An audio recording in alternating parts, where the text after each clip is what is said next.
In a short book entitled Letters to a Young Contrarian, Christopher Hitchens, who recently died in December 2011, identified himself as an iconoclast, a gadfly, a rebel on the left and against the left, and above all, as a contrarian. Hitchens identified strongly with that word, contrarian, which I take to mean that he often played devil's advocate, engaged in switch sides debate, and enjoyed being on the opposition. That is, he would take the contrary position just because you were taking the position you were. So, what is very interesting about Hitchens is the way in which, no matter what side you were on, he would often oppose it. He enjoyed nothing more than debate, argument. And Christopher Hitchens was often misunderstood and misinterpreted for that reason.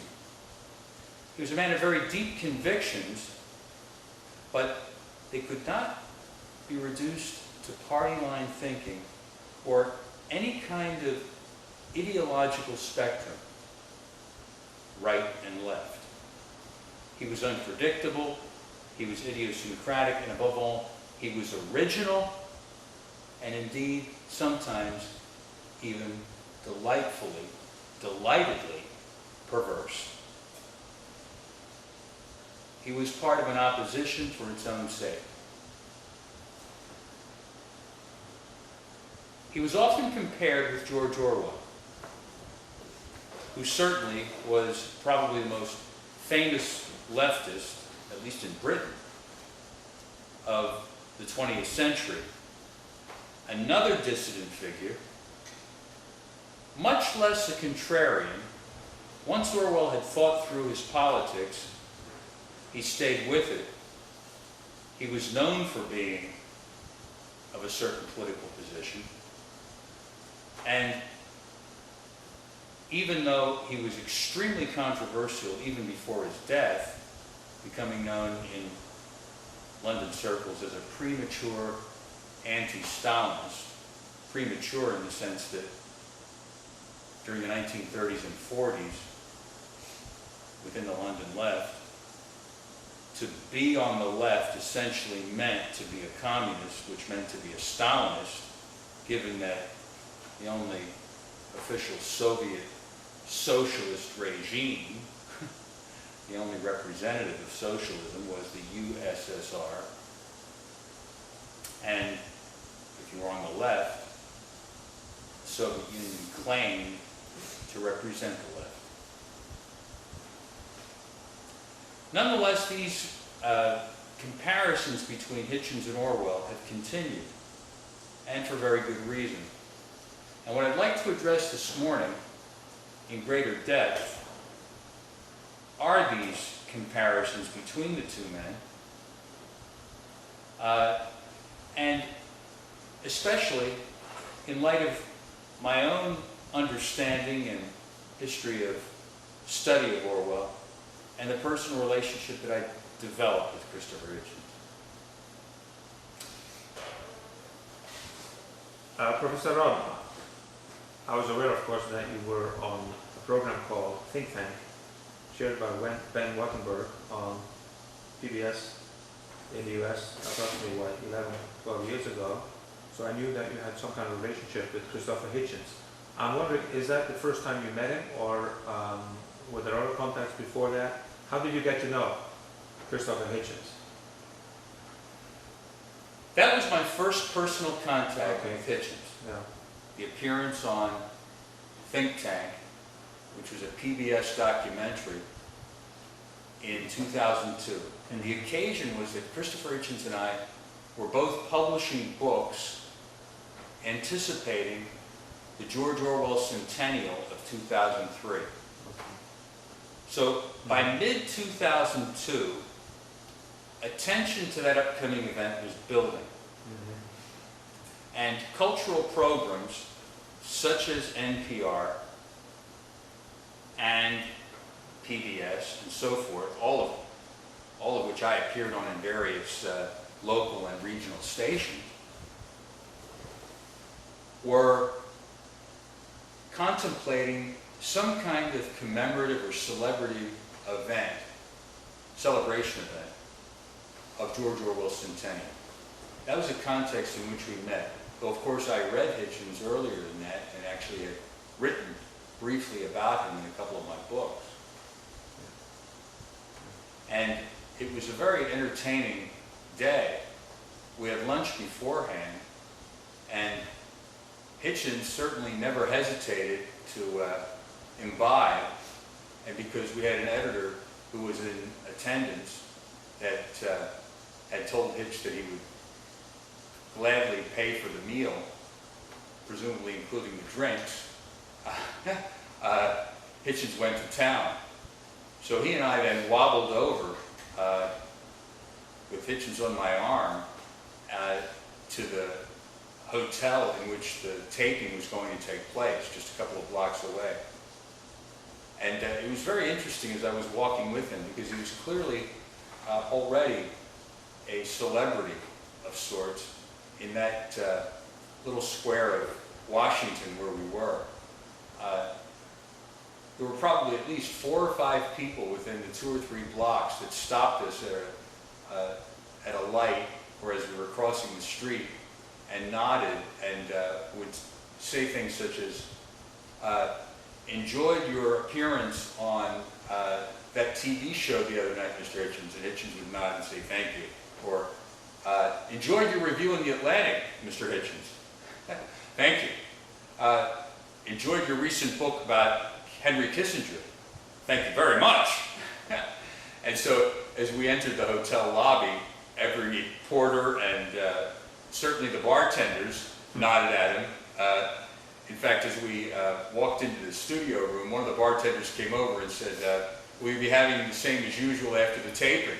And he said, well, of course. As we walked into the taping, he was already known to a couple of the assistant producers. He had been on TV talk shows previously at which they had assisted. And he had no jacket and no tie on. I was coming with a tie and a jacket. Yeah. And I had my jacket off and my tie on. And Hitchens had a couple of other things that he was holding. And I was told by one of the assistant producers that I could put my jacket on the rack. And I came back, and then the assistant producer said, and you could also take Mr. Hitchens' stuff over that way. And I looked at Hitchens, and as I was ready to just go ahead and do that, Hitchens turned to the producer and said, well, I don't know if you're aware, but I think he's on the show with us. And the assistant producer said, oh, and picked up a piece of paper and said, oh, are you Rodden? And I said, yes. He said, oh, okay. Hey, great, yeah, we were hoping you would come. So it was clear to me very, very early that Hitchens is the main attraction for them. And I later learned from the other assistant producer the reason why they had juggled the schedule with me so much. I probably had half a dozen different phone calls from Washington asking me if I could cancel the date that we were tentatively agreeing to and be flexible for a date 2 weeks in the future or a month in the future. And they would often specify that date and then, of course, a week ahead, cancel that. But it was never explained to me why that would happen. And as we prepared for the taping, I talked with Hitchens further, and he had told me about his complicated travel schedule and hoped that it hadn't interfered with my own, which was why so many of these events had to be canceled. I hadn't known that in advance. So this was my own premature preliminary contact with Hitchens even before the actual taping of the show. And I must say, it was really an eye-opener, because he had already attained the status of a cultural celebrity without a question. And this was well before the events of spring 2003 and Iraq. It was, of course, post-Afghanistan, but it was shortly before he actually made his break with the nation, where he wrote his farewell column, "So long, fellow travelers," and parted company with the nation. So this was before he really skyrocketed, ascended into the stratosphere of a wider public fame. And it was this later period that really drew the critiques and comparisons between George Orwell and Christopher Hitchens. But of course, none of that probably would have happened, at least in such a concentrated fashion, if Hitchens had not, at that very moment, as if to anticipate this kind of mantle being bestowed on him, written a book about George Orwell. Orwell's Victory. That was the British title.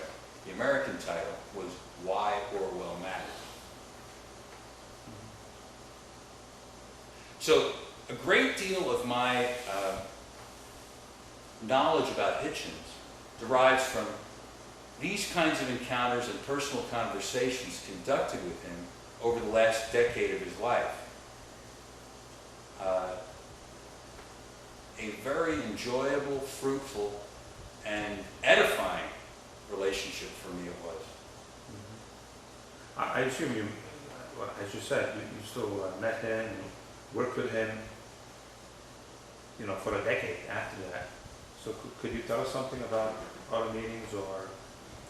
Yes, and it was as a result of those encounters that I broached to some colleagues at Wellesley College in Massachusetts, where we had brainstormed the idea of hosting a George Orwell Centennial Conference in May 2003, which would anticipate Orwell's official centennial a month later in June, that Hitchens come. It was originally conceived as much more of an academic conference, but as I pointed out, that would have been anathema to Orwell. He didn't just want a scholarly or academic event in his honor. If anything, he certainly wanted something that would be of wider cultural significance and include journalists, commentators, public figures who would address his life, work, and legacy.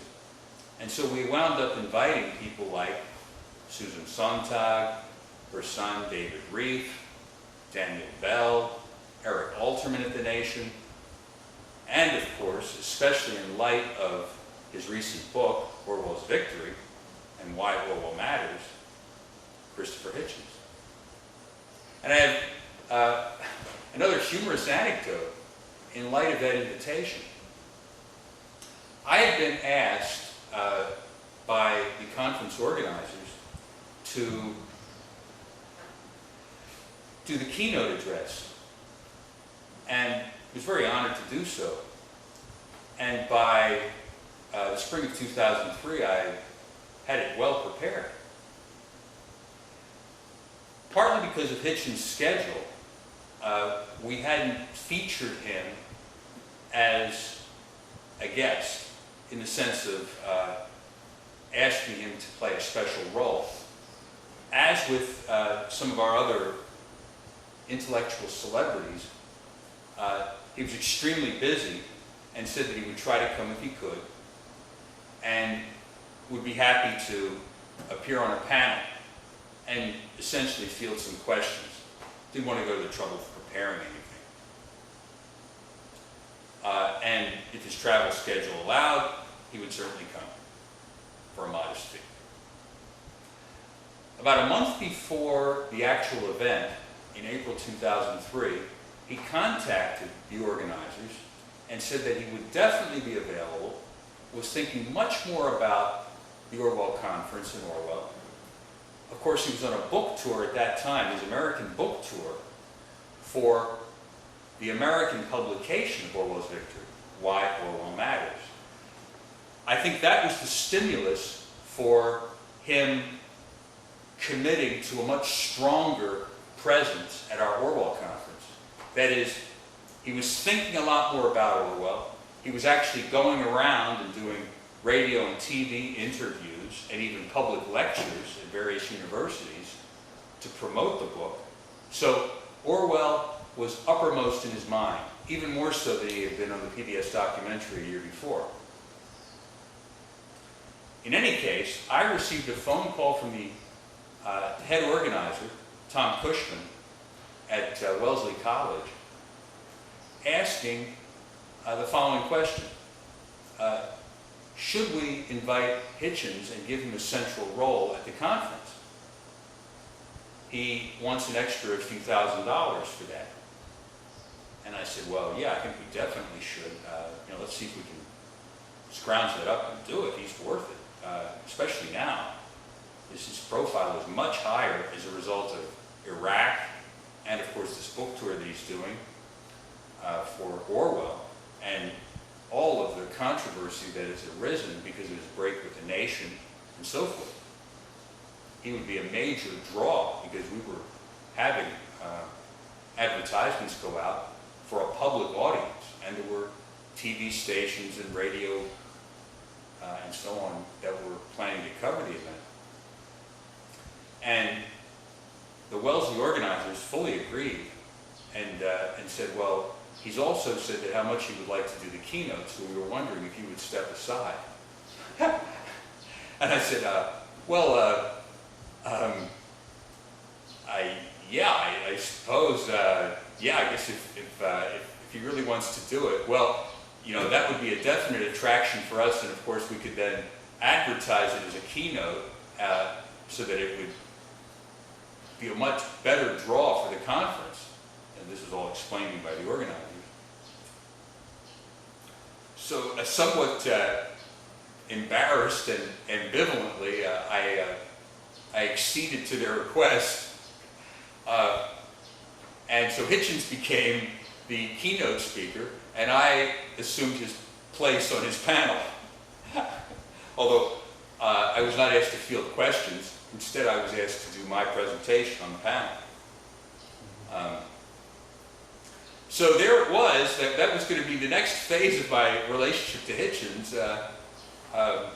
In a sense, taking his coat, this time, off his shoulders and putting it on the coat rack. So in the run-up to our actual conference, that was a very humorous anecdote that I was relaying to some friends of mine. And I must say with a sense of a certain skepticism that, well, I wonder if Hitchens will really deliver the goods, that he's really come prepared and indeed sober. These are all questions in my mind. And I must report that he gave an outstanding, perhaps largely spontaneous, but a very impressive keynote address at the conference. And paradoxically, ironically, of all places, but in the Wellesley Chapel, which was the largest public space that we could have for several hundred visitors. And of course, he immediately noted how ironic that was, how much he always wanted to be a preacher. And here he had now the opportunity. This was, of course, 4 years before the publication of God Is Not Great, his famous and controversial atheist manifesto. But needless to say, already in 2003, he was widely known for his professed public atheism, which was a prominent theme that he shared with George Orwell. Christopher Hitchens has often been taunted by people in the cultural media as a successor to George Orwell. And in one of your books, you also refer to him as a candidate for nomination as, quote-unquote, the American Orwell.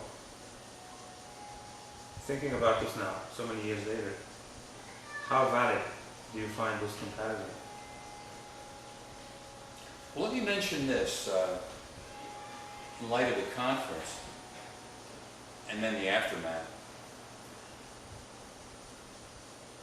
After I gave my presentation, Hitchens approached me at a reception that we had and remarked in a very generous way, "John, I've just heard that you were actually supposed to be the keynote speaker at the conference before there was a change made for me." And I said, "Well, that's true. Yeah, that is true.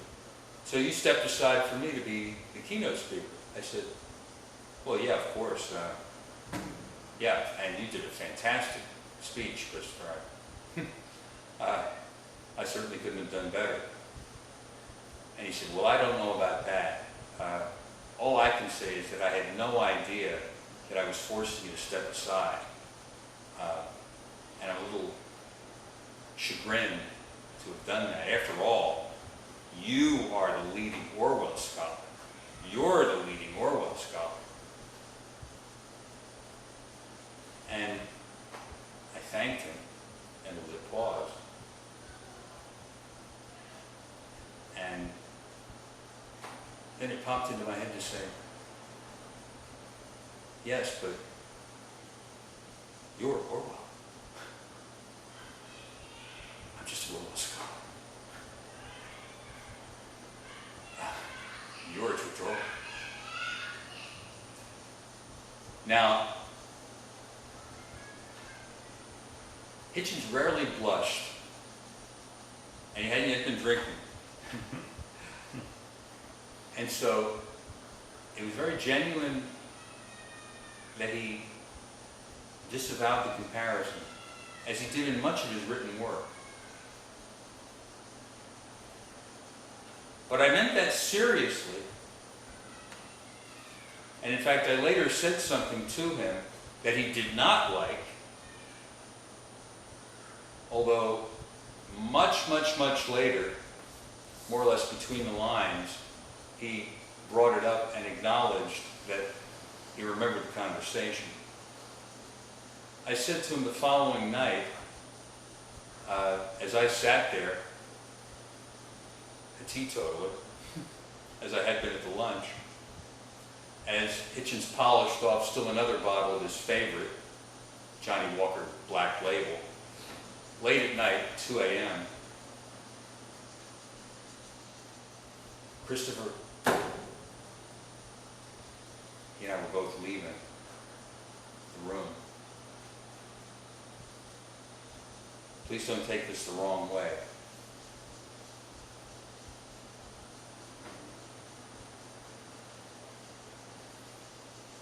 Orwell engaged in some self-punishing, extremely health-endangering activities that cut his life short. I would just hate to see that happen to you.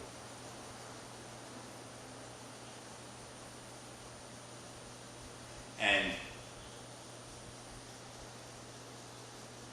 Hitchens waved that aside and said, "Oh, I don't listen to any of that."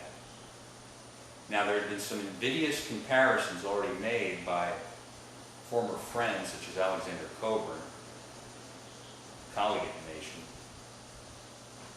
Hitchens is a drunk. Hitchens was very proud of the fact, and it was a true fact, that drinking had never interfered with his ability to meet a deadline on a publication commitment, to travel, to do an interview or a news report from a scheduled event, and on and on. But I was concerned that just as Orwell had engaged in some activities of Nietzschean hardness, I would say, like going to the Spanish Civil War, and already he had bouts of tuberculosis as early as his teens, that probably shortened his life. So too did the drinking, the late nights, the smoking, the bon vivant lifestyle, the absolutely hectic travel schedule, the wall-to-wall commitments for writing assignments, the swirl of activity that was Christopher Hitchens' life. In hindsight, I think we can all agree that his death from esophageal cancer at the age of 62 is partly attributable to the drinking and smoking and other activities, indisputably so. Of course, it's a very large genetic component to it as well, given that his father had died of the same, but not until the age of 79. Was he another Orwell? Shortly after his death, I published a short memorial tribute in England entitled Christopher Hitchens, 1949 to 2011. The Orwell of his generation? Question mark. Now, I concluded that if there was any candidate whom we could propose as a possible successor to George Orwell, Hitchens would fit the bill as well as any other proposed candidate. The differences between them were significant. To begin with, Orwell was a man of letters, especially a novelist, a fabulist, as in Animal Farm, an anti-utopian, as in 1984, a great fiction writer who left at least 3 landmark classics. 1984, Animal Farm, and Homage to Catalonia. And arguably, several other works that may endure. Among them, Down and Out in Paris and London, the second part of The Road to Wigan Pier, not to mention some of the greatest essays in the English language, marking him as probably the most important political essays of the 20th century in any language, and the best essayist in English since Hazlitt and Edmund Burke. Now, Hitchens, too, was a beautiful stylist and a superb essayist. Not a fiction writer. If anything, however, in nonfiction, his reviews were far more substantial than Orwell's. When Orwell wrote reviews, they were typically short and they were limited to a focus on the book at hand. Hitchens wrote very significant, lengthy review essays for publications like The Atlantic and Vanity Fair and so forth. They do stand comparison as essayists, and perhaps even as nonfiction writers generally. And if anything, Hitchens was more prolific than Orwell. And and he had 16 more years in which to be. Moreover, even thematically, and in terms of the content of their nonfiction, Hitchens and Orwell bear comparison. And the comparison is not, to any great extent, to the disadvantage of Hitchens. That is, they were both anti-totalitarians. Men of the left who were above all dissidents, if not contrarians. And just as Orwell made his famous break with Kingsley Martin and the New Statesman, and before that, with the Popular Front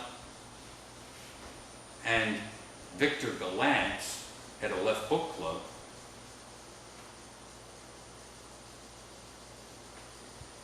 in 1937-38, after Orwell had published The Road to Wigan Pier with Gallant,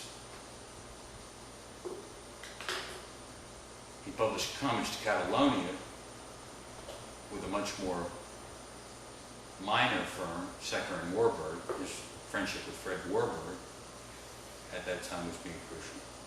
But Orwell envisioned Animal Farm as appearing with a major press. It was apparently rejected by at least half a dozen presses in Britain, including by Faber and Faber, whose editorial advisor in charge of writing Orwell the rejection letter was none other than T.S. Eliot. And by perhaps a dozen or even 20 American publishers. Dial Press, in fact, wrote Leonard Moore, Orwell's agent, a rather amusing letter in hindsight. Dear Mr. Moore, would you inform George Orwell that we regret that we are unable to publish Animal Farm. We are not in the market for animal stories. My point, however, is that Hitchens' break with the nation, captured in his essay, his farewell column that is, So Long Fellow Travelers, in mid-2002, recalls Orwell's break first with Gallant, but much more prominently with the major publication on the left in Britain of the mid-1940s, the New Statesman.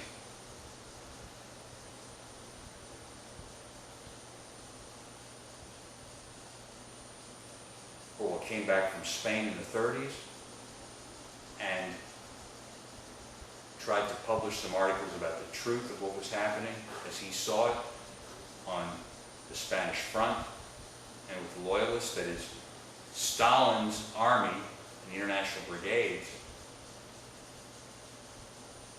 and the spies of the NKVD, the GPU, were out to foil a socialist revolution and were murdering people in the anarchist Trotskyist militia, POUM, which was fighting on the loyalist side, the same side as the loyalists were asking the international brigades to join, which was funded by Stalin. And of course later with Animal Farm, Victor Gallant rejected Animal Farm, which was why Orwell finally went to Secker and Warburg as a publisher for that. One needs to remember that Secker and Warburg was just a startup firm at the time. In fact, in his own literary memoirs, publishing memoirs, Fred Warburg entitles his second event, All Authors Are Equal, the second volume of his memoirs. And he acknowledges George Orwell made our firm, first with Animal Farm, then with the publication in 1984. Without Orwell, our firm might have gone under. Well, all of these little digressions are meant to collect my observations and say that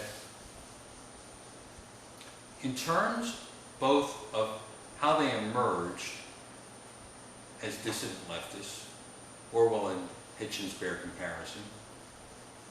And in terms of the substance of their work, as anti-totalitarians, they bear comparison. There are even some other smaller, interesting comparisons, such as the fact that Orwell was well known and quite controversial even back in the 30s and 40s as an atheist, yet a strong pro-lifer. Orwell was firmly against abortion and even contraception. Surprisingly enough, by the late 1980s, Hitchens went public with his own pro-life position. That endeared him to no one, especially the feminist left, including prominent feminists at The Nation. Again, despite his atheism. At least what some people would say would be despite, because obviously most pro-life people tend to have some kind of religious foundation to those views. Hitchens did not, nor did Orwell. They based it on humanitarian grounds. That is, abortion is legal or is looked upon as a minor event, a medical procedure, because the unknown, the unborn, have no vote. Abortion, contraception, very different from infanticide, they pointed out. That's a capital crime. I could go on with some of these other interesting minor comparisons, but they do show that there are certain similarities between Orwell and Hitchens that bear very close examination. Was he the Orwell of his generation? Was he an Orwell for our time, as Ron Rosenthal declared? Andrew Sullivan and others followed this up. Indeed, just here in summer of 2012, a major essay appeared in the Humanist magazine and a column by Andrew Sullivan reinitiating the comparison between Orwell and Hitchens. So it's not just that the publication of his book on Orwell in 2002, the Orwell Conference in 2003, occasioned these comparisons, which indeed they did. The comparisons have continued. And that's why, in my book, The Unexamined Orwell, I included him as one of the prominent nominees for the title of The American Orwell, question mark. I should say the Anglo-American Orwell. But in 2007, Hitchens, who had applied for American citizenship around the time of our Orwell Conference, officially became an American citizen. One of the differences between Orwell and Hitchens, that Hitchens himself pointed out, was that Orwell was largely uninterested in the United States of America. Hitchens, by contrast, entered his professional life at a moment when the American century was at its peak it was still possible in the 1930s and 40s, writing from London, to have an Anglo-centric view of the world. The sun had not yet set on the British Empire. The Commonwealth was on every continent of the globe.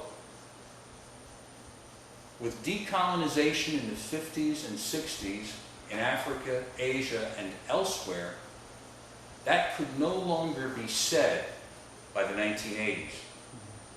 So when Hitchens left Fleet Street, London, and accepted a job at the Nation and settled in Washington in the early 1980s, it was a remarkable acknowledgement that the tide had shifted. That an American perspective, not a British perspective, was the view that English language writers would be regarding as authoritative. Hitchens wanted to be where the action was.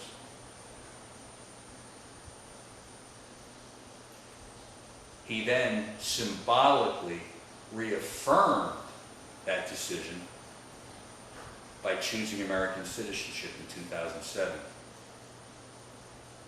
And that, of course, followed what many people thought of as his neoconservative turn in his support of the Bush administration's invasions of Afghanistan and Iraq.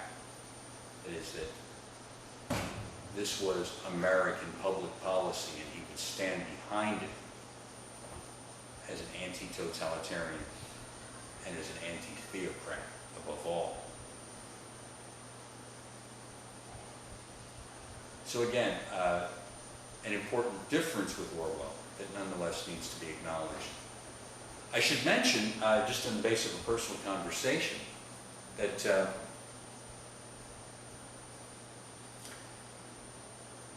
Orwell's Victory was Hitchens' own title for the British version of his Orwell book. The victory, he said, was on 3 issues. That Orwell was right about the major political controversies of the 20th century in foreign policy as the West faced it. He was right about imperialism, he was right about fascism, and he was right about communism. Orwell is an anti-imperialist and an anti-colonialist, as works like Burmese Days, Shooting an Elephant, and A Hanging reflect. He was certainly right about fascism, though he devoted precious little attention to it. Was sometimes misinterpreted as an anti-Semite because he really never addressed himself much to Hitler and the Nazis. He even wrote a little essay called Revenge is Sour, just after the war ended in 1945, in which he said, when you see that the Germans are down, stomping on them seems petty.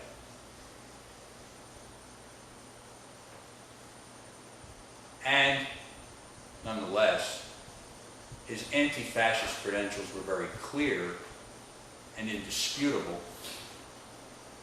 far earlier than that, as a result of his willingness not just to be a journalist and go to Spain and report from the fancy hotels, cabling back to London what the newspapers like Kingsley Amos's Nation wanted you to hear, but rather fighting on the Catalonia front, getting a bullet through his windpipe and almost dying, and being on the run from the GPU who were attempting to assassinate him on the orders of Stalin's henchmen. And he was right about communism. Certainly, as early as the road to Wigan Pier with British communists, and far more so with homage to Catalonia, Animal Farm in 1984. And so he became the best-known literary cold warrior of the 20th century in any language. And it's largely that reputation that is best known on the European continent, as I discovered in my travels to Germany, especially East Germany, and throughout the world outside the English-speaking world. Orwell's Victory. Now, my argument in my book, The Unexamined Orwell, is that Orwell's victory was, in a sense, Hitchens' own, but Hitchens would become Orwell's defender because Hitchens, too, faced considerable enemies, and that Hitchens believed he was right about the major events of his time. His defense of Orwell was a veil of self-defense. And by donning Orwell's mantle, at least implicitly, he would also gain the favor and credibility that Orwell possessed, and perhaps invite the verdict of history, or of historians, on his side. He mentioned to me that his proposed title, even before Orwell's victory, however, had been The Power of Facing, and that was the title that he urged upon his American publishers. The Power of Facing. See, Orwell refers to Dickens as possessing the power of facing.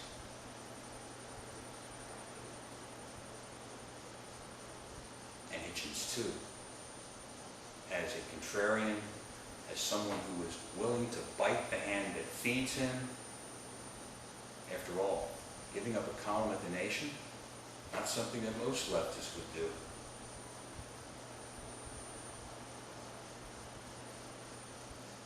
Hitchens didn't hesitate when the time came. And he had talent and drive, indeed the genius, to go off on his own as an independent leftist and recreate his career as something much bigger and broader than a columnist of The Nation. In fact, as a public personality.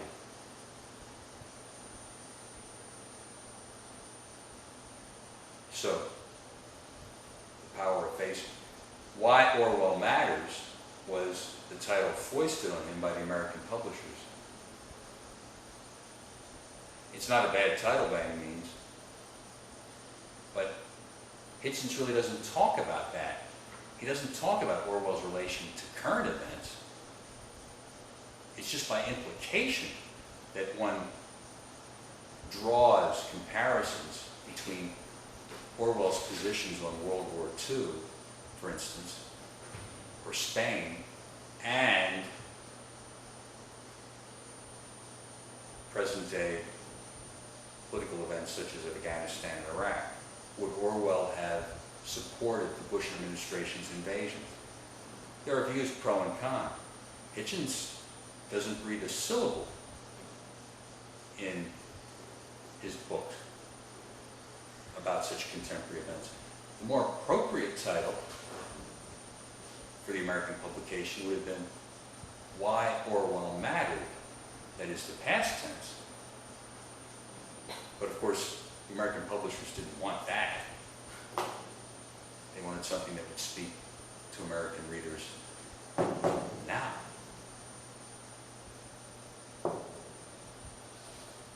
And the book was indeed highly successful. So the title didn't seem to hurt. Thank you very much, Professor Rodden. This was a very insightful conversation about Christopher Hitchens, somebody you knew quite well for over a decade. I did. You know, I'll mention one final anecdote that is illuminating about our relationship. On a long walk that I took with him on the campus of Stanford University, where his father-in-law had been a physics professor, and Hitchens used to visit there every summer and every winter with his wife. I asked him about his method of composition because I was so curious about his prolific performance. And he confirmed to me what an editor friend of mine had told me, that he wrote out only a single draft. It was like Mozart. It was all thought of in his head, and the sense put down on the page only for the benefit of others. In fact, he told me that in the old days, before computers, back in the 70s and 80s, both from London, both in his work in London, and when he was traveling by the time he started for the Nation, he would often telephone to a sub-editor and dictate his review essay or long column impromptu, seemingly impromptu. And even more astoundingly,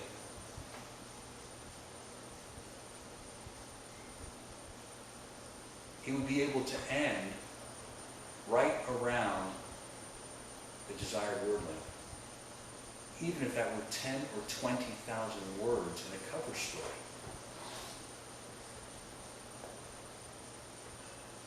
Well, this is both Beethoven, Mozart for the literary world, and to those of us who have to write and rewrite and struggle with revision, it is nothing short of miraculous.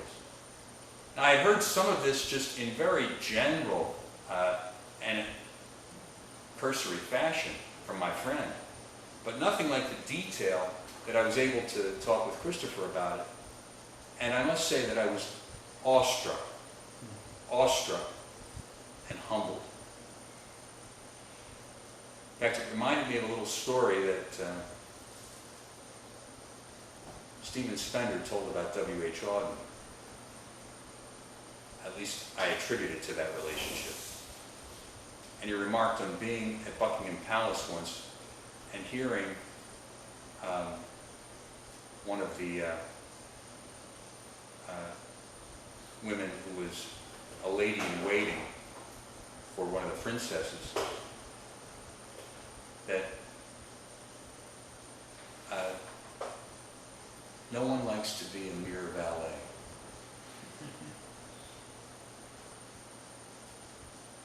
And Spender said, I often felt like that myself. And I believe it was because he was part of Max Spawn Day, as was known in the 30s and 40s. It is a kind of group around Auden, the Auden generation, as Samuel Hines famously memorialized it. I myself, though, would be very happy to play Horatio to Christopher Hitchens' Hamlet.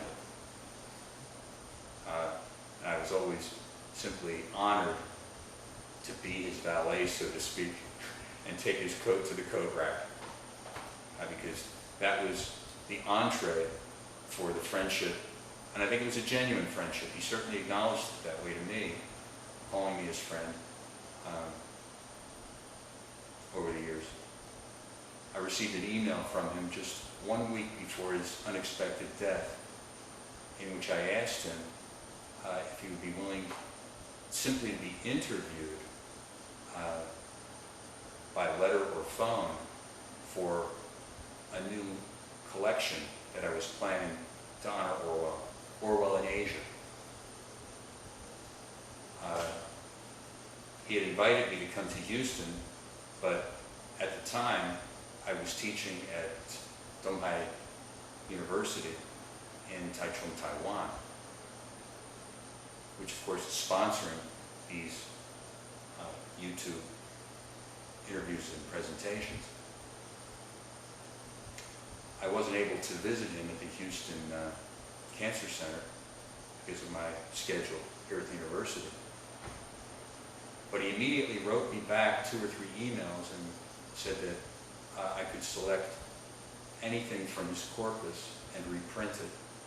And he agreed with me that his work on North Korea would be especially appropriate he had traveled North Korea, comparisons between the North Korean regime and Oceania in 1984. So even right to the end, 1 week before his death, I felt honored to have been invited to visit him during his trip to Houston. Even though I didn't make it, it was a great pleasure to visit him at his home in Stanford and to have these other occasions to meet with him. So that a mere Orwell scholar could become an acquaintance, even a friend of the George Orwell of his generation. Thank you very much.